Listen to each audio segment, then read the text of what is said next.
بسم اللہ الرحمن الرحیم۔ السلام علیکم ناظرین، آج کی ویڈیو میں ہم آپ کو بتائیں گے پیغمبر خدا حضرت صالح علیہ السلام اور ان کی اونٹنی کا مشہور واقعہ۔ قرآن کریم کے متعدد دلچسپ قصے کہانیاں طرح طرح کے عجیب و غریب جانوروں کے گرد گھومتے ہیں۔ اسی طرح کا ایک دلچسپ واقعہ ایک معصوم اونٹنی کے بارے میں ہے جسے چند شر پسندوں نے بلا وجہ مار ڈالا تھا۔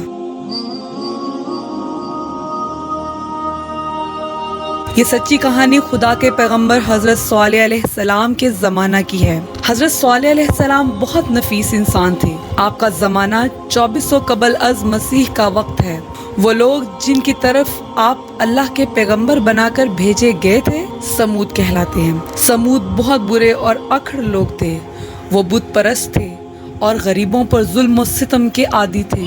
جب حضرت صالح علیہ السلام نے اسلام کے اصولوں کی روشنی میں ان لوگوں کی اصلاح و تبلیغ کا مشن شروع کیا تو سمودوں نے حضرت صالح علیہ السلام کی سخت مخالفت کی۔ وہ آپ کا مذاق اڑاتے، آپ کے راستے میں روڑے اٹکاتے اور آپ کو طرح طرح کی دھمکیاں بھی دیتے رہے۔ ایک دن سمودیوں نے حضرت صالح علیہ السلام سے ایک عجیب و غریب فرمائش کی۔ انہوں نے کہا کہ وہ اس وقت تک ان کی باتوں پر دھیان نہ دیں گے جب تک کہ وہ انہیں ایک معجزہ نہ دکھا دیں، اور ان کا مطلوبہ معجزہ یہ تھا کہ ان کے سامنے والی چٹانوں سے ایک اونٹنی دفعتاً نمودار ہو جائے اور آتے ہی ایک بچے کو جنم بھی دے دے۔ حضرت صالح علیہ السلام نے اللہ تعالیٰ کی بارگاہ میں دعا مانگی تو چٹانوں سے ایک بڑے جسم والی خوبصورت اونٹنی فوراً نمودار ہو گئی۔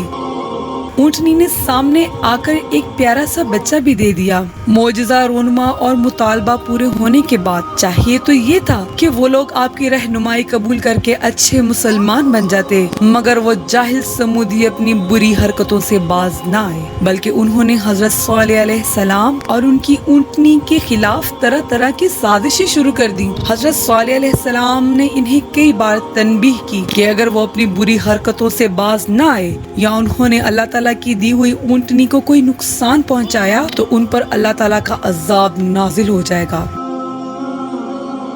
حضرت صالح علیہ السلام کی اونٹنی بے حد خوش طبع تھی۔ وہ بلا جھجک ادھر ادھر چلتی پھرتی تھی۔ وہ بے حساب دودھ دیتی تھی۔ حضرت صالح علیہ السلام نے اس کا دودھ استعمال کرنے کی سب کو اجازت دے رکھی تھی۔ اونٹنی کے دودھ پر کے عام اور بلا قیمت استعمال پر سمودیوں کو حضرت صالح علیہ السلام کا شکر گزار ہونا چاہیے تھا، مگر اس کی بجائے ان بدکماشوں نے اپنی بری حرکتیں اور تیز کر دی۔ وہ حضرت صالح علیہ السلام اور ان کی اونٹنی کو ٹھکانے لگانے کی ٹوہ میں رہتے۔ ایک دن موقع پا کر بد فطرت سمودوں نے معصوم اونٹنی کو نہایت بے دردی سے ہلاک کر ڈالا۔ بیچاری اونٹنی کا معصوم بچہ سخت خوف زدہ ہو کر پہاڑوں کی جانب بھاگ نکلا۔ ظالم سمودوں نے اونٹنی کا گوشت آپس میں تقسیم کر لیا اور اس کی ہلاکت پر خوشیاں منانے لگے۔ ان بدکماش سمودوں کی ذہنی و اخلاقی حالت بدستور بگڑتی چلی گئی، حتیٰ کہ ایک روز اللہ کی طرف سے حضرت صالح علیہ السلام کو یہ پیغام موصول ہوا کہ اگر ان بدکماش سمودیوں نے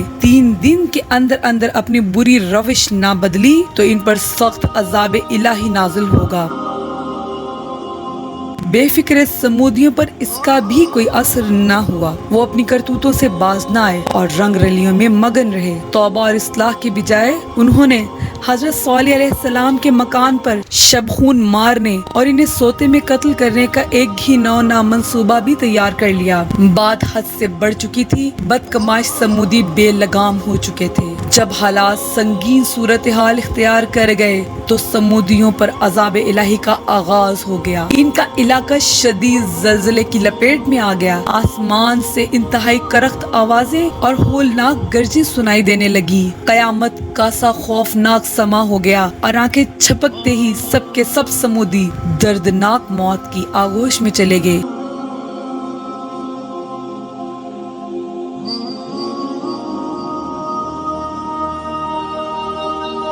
اس تباہی سے حضرت صالح علیہ السلام اور ان کے مٹھی بھر نیک ساتھی ہی بچ سکے۔ اس قرآنی کہانی کا سبق یہ ہے کہ بدی کا انجام بہت برا ہوتا ہے اور اللہ کے تمام محترم نبی لوگوں کی فلاح و بہبود کے لیے بھیجے جاتے ہیں، اور ان کی اطاعت فرض بھی ہے اور مفید بھی، اور ان کی نافرمانی ہر اعتبار سے نقصان دہ ہو۔